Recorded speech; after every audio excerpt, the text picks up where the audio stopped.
Bonjour à tous, hier soir c'était la Casa des Navas en prime time contre son ancien club le Real Madrid. Le gardien a multiplié les parades décisives pour permettre à Paris d'accrocher un match nul de partout, alors que le club français était mené 2-0 et largement dominé.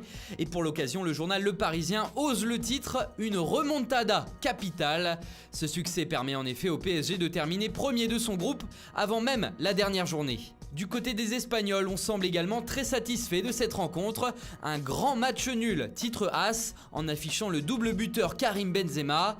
Marca de son côté regrette justement ce match nul en parlant de petites récompenses pour un si bon match de la part des Madrilènes qui ont été brillants selon le quotidien. Madrid a été colossal, Navas a été immense, peut-on lire ici en résumé. Et donc rien sur l'arbitre avec l'aide de la VAR qui a pourtant bien fait parler en revenant sur sa décision d'expulser Thibaut Courtois. En Angleterre, José Mourinho a eu le droit aussi à une remontada. Mené 2-0 par l'Olympiakos à domicile, Tottenham s'est finalement imposé 4-2 et le nouvel entraîneur des Spurs est allé remercier un ramasseur de balles à la fin du match pour ça. Sur le but de l'égalisation, le jeune garçon s'est dépêché de donner le ballon à Serge Aurier pour une touche très rapide. Une belle histoire et la presse anglaise adore ça. Mais Mourinho peut également dire merci au double buteur Harry Kane qui s'affiche ici en une du Mirror. Dans le même temps, le journal nous informe que le Barça et le Real Madrid seraient tentés de miser sur Aubameyang au prochain mercato.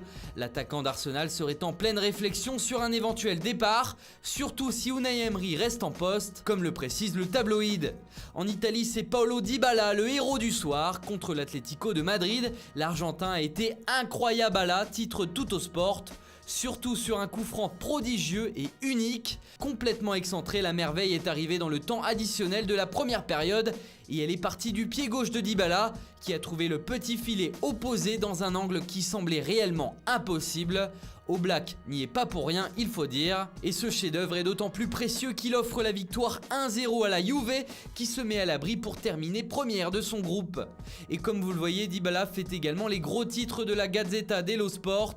Dans le même temps, Zlatan Ibrahimovic donne son prix pour revenir à l'AC Milan. Selon le quotidien italien, le Suédois demanderait 3 millions d'euros pour jouer 6 mois. Hier, Zlatan avait fait beaucoup parler en publiant une photo d'un maillot de Hammarby avec son nom floqué au dos. Finalement, c'était simplement pour annoncer son investissement dans le club de Stockholm où il devient le copropriétaire du grand troll Made in Zlatan qui est donc toujours disponible pour signer à l'AC Milan ou ailleurs. Voilà, c'est tout pour aujourd'hui. Bonne journée à tous et à très vite sur Foot Mercato.